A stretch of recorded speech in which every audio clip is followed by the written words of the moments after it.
أعوذ بالله من الشيطان الرجيم بسم الله الرحمن الرحيم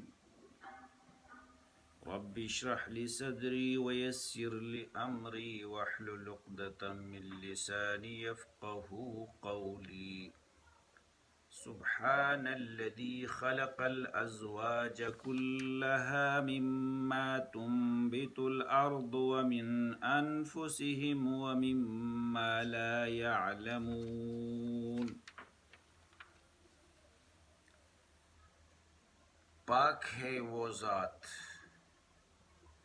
جس نے جملہ اقسام کے جوڑے پیدا کیے، خواہ وہ زمین کی نباتات میں سے ہو یا خود ان کی اپنی جنس یعنی نوع انسانی میں سے، یا ان اشیاء میں سے جن کو یہ جانتے تک نہیں ہیں۔ یہ آیات سورہ یاسین کی 36واں آیات ہے۔ اس میں اللہ تبارک و تعالیٰ کی نشانی کو بیان کیا جا رہا ہے۔ دیکھ لیجئے کہ اللہ تبارک و تعالیٰ کے توحید کے لیے ایک اہم استدلال۔ امام ابو حنیفہ رحمہ اللہ فرمایا کرتے تھے، اگر کوئی نبی بھی بالفرض نہیں آتے، کوئی آسمانی کتاب بھی نازل نہ ہوتے، پھر بھی کائنات کو اور ارد و گرد مشاہدات کے ذریعے سے خود اپنے نفس کو دیکھ کر بھی توحید کا قائل ہونا ہر انسان پر لازم ہوتا، لیکن اللہ نے ایسا نہیں چھوڑا ہے۔ انبیاء کا سلسلہ بھی بھیجا ہے، ساتھ ساتھ آسمانی کتابوں کا سلسلہ بھی بھیجا ہے۔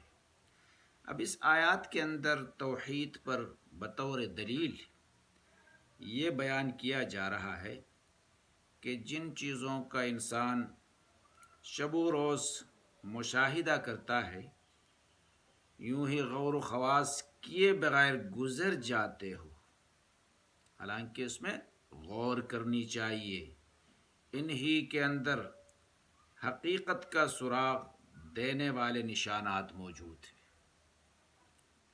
عورت اور مرد کا جوڑا تو خود انسان کے افزائش نسل کے لیے ہے۔ یہ جوڑا آدم علیہ السلام سے شروع ہے اور چلتا رہتا ہے، جس سے افزائش نسل انسانی ہوتی رہتی ہے۔ یہ رک جائے پھر انسان کی افزائش نہیں ہوگی۔ حیوانات کی نسلیں بھی ازدواجی زندگی کے ساتھ ہوتے ہیں، نر مادے کے تعلق سے ان کی افزائش نسل ہوتی ہے، اور یہی صورتحال نباتات کی بھی ہے۔ نباتات کے اندر بھی نر مادے کی صورتحال پائی جاتی ہے، ازواج کی صورتحال پائی جا رہی ہے۔ حدیث شریف میں یہ بات موجود ہے کہ نبی کریم صلی اللہ علیہ وسلم جب ہجرت کر کے مدینہ منورہ چلے گئے تو آپ صلی اللہ علیہ وسلم نے ایک مرتبہ دیکھا کہ مدینہ والے ایک کھجور کے شاخ دوسرے کھجور کے شاخ کے ساتھ رگڑتے ہیں۔ آپ صلی اللہ علیہ وسلم یہ مشاہدہ کرنے کے بعد ان کو منع کیا، ارے بھائی یہ چیز جن کا کوئی ثبوت نہیں، آپ کیا کر رہے ہو؟ تو آنے والے سال کے اندر کھجوروں کے فصل کم ہو گئے، کم پڑ گئے۔ آپ صلی اللہ علیہ وسلم نے پوچھا یہ کیا وجہ ہے، اس سال کم کیوں ہو گئے؟ تو مدینے کے باشندوں نے کہا کہ ہم جو طریقہ کار کرتے تھے کہ ایک کھجور کے شاخ دوسرے کھجور کے ساتھ رگڑتے تھے، جس سے کھجوروں کے فصل زیادہ ہوتے تھے، آپ نے منع فرمایا، ہم نے نہیں کیا، کھجوروں کے فصل کم پڑ گئے۔ آپ صلی اللہ علیہ وسلم نے فرمایا اس کے اندر آپ لوگ تجربہ کار ہیں اور اس کو کرتے رہو، جس سے اندازہ ہوتا ہے نر مادے کی تصور درختوں کے اندر بھی، نباتات کے اندر بھی پائی جاتی ہے۔ جو تیز ہوا جب چلتی ہے کبھی کبھار، یہ تیز ہوا کا مقصد بھی یہ ہوتا ہے کہ نر کھجور کے مادے اثرات یہ مادے کھجور تک پہنچ جاتے ہیں، چاہے ان کے ٹہنیوں کو ایک دوسرے کے ساتھ لگانے کی صورت میں یا ان کچھ اور ذرات کو پہنچانے کی صورت میں، تو یہ صورتحال ان کے اندر پایا جاتا ہے۔ ذات قدرت الہی کے ثبوت کے لیے ایک اہم استدلال ہے۔ حتیٰ کہ بے جان مادوں میں بھی مختلف اشیاء جب ایک دوسرے سے جڑ کھاتی ہیں تب کہ ہی ان سے طرح طرح کے مرکبات وجود میں آتے ہیں۔ خود مادے کی بنیادی ترکیب منفی اور مثبت برقی توانائی کے ارتباط سے ہوئی ہے۔ یہ تزویج جس کی بدولت یہ ساری کائنات وجود میں آئی ہے، حکمت و صناعی کی ایک ایسی باریکیاں اور پیچیدگیاں رکھتی ہے، اور اس کے اندر ہر دو زوجین کے درمیان ایسی مناسبتیں پائی جاتی ہیں کہ بے لاگ عقل رکھنے والا کوئی شخص نہ تو اس چیز کو ایک اتفاقی حادثہ کہہ سکتا ہے اور نہ یہ مان سکتا ہے کہ مختلف خداؤں نے ان بے شمار اشیاء کو، ازواج کو پیدا کر کے ان کے درمیان اس حکمت کے ساتھ جوڑ لگائے ہوں گے۔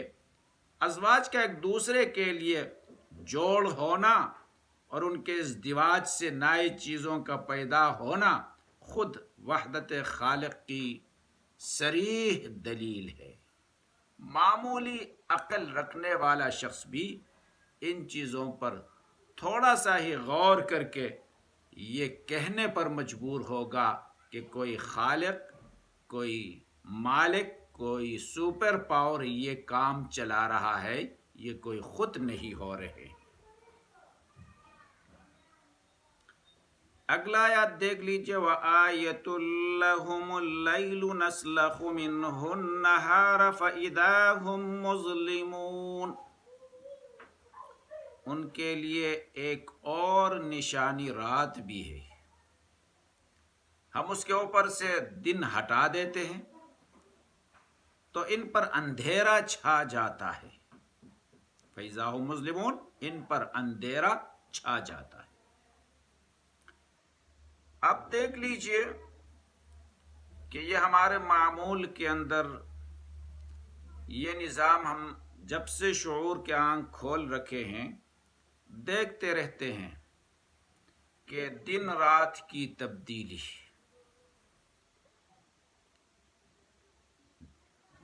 دن آ جاتا ہے پھر اپنی ٹائم پہ رات آ جاتی ہے، یہ صورتحال ہم دیکھتے رہتے ہیں۔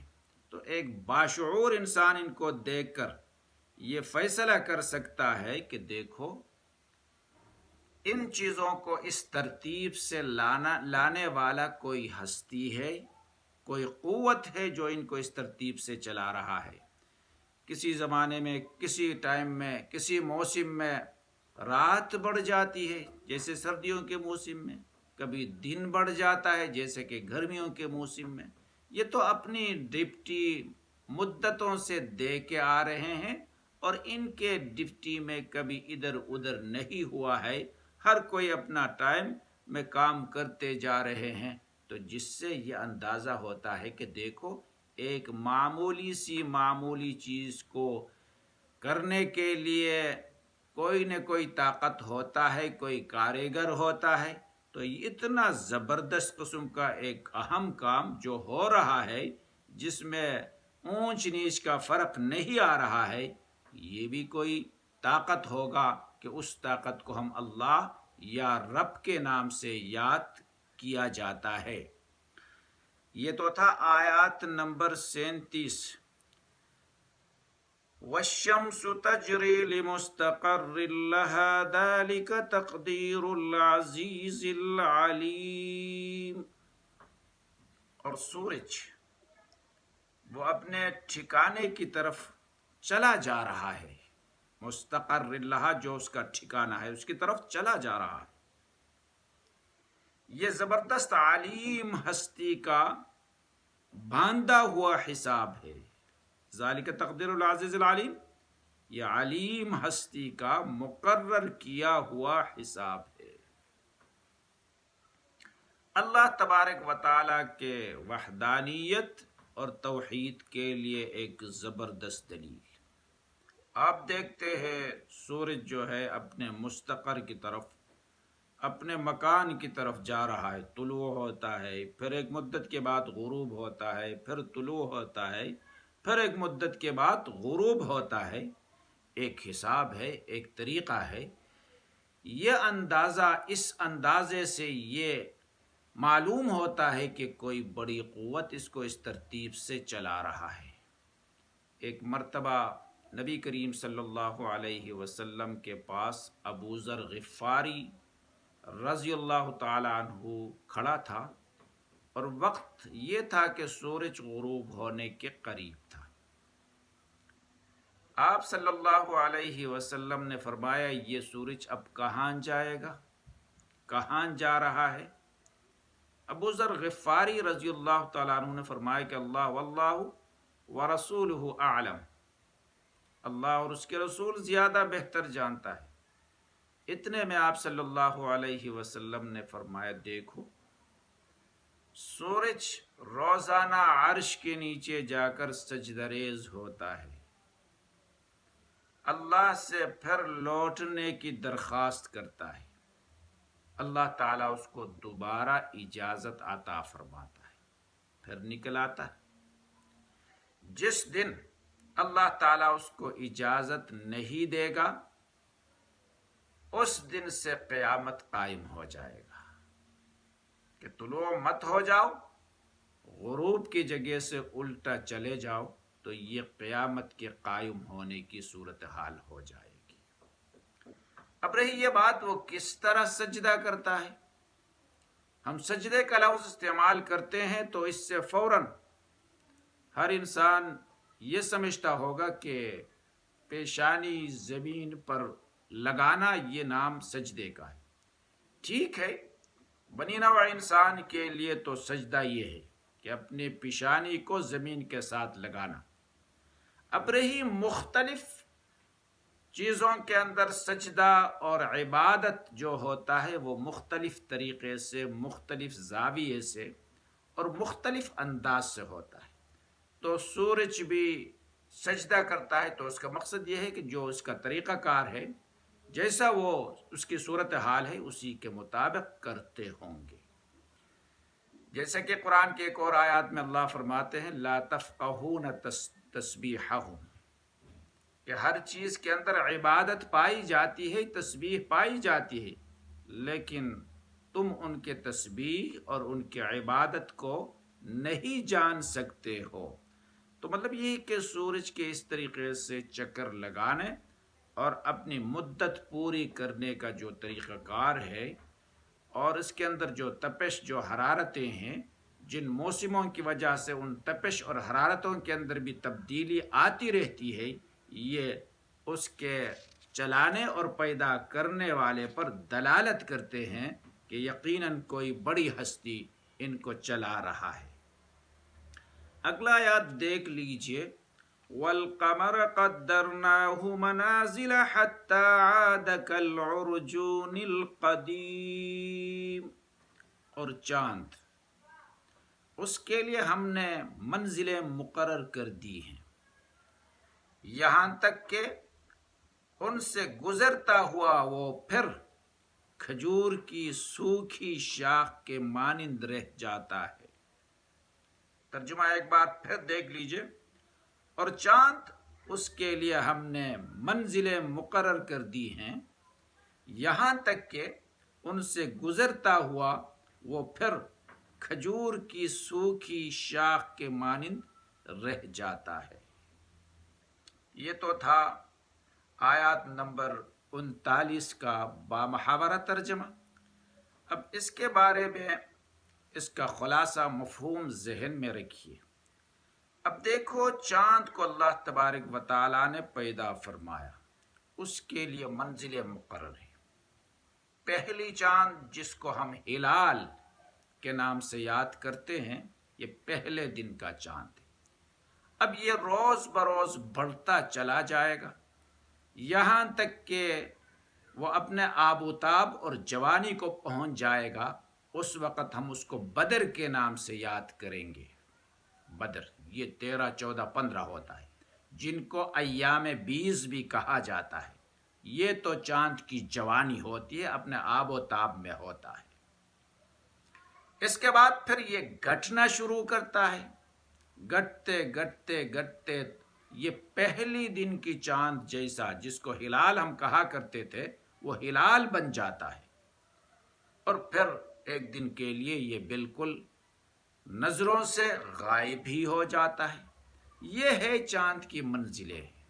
ان منزلوں کے اندر ہمارا حساب و کتاب، ہمارے عبادت کے حساب اور عبادت کے طریقہ کار ان کے ساتھ وابستہ ہے۔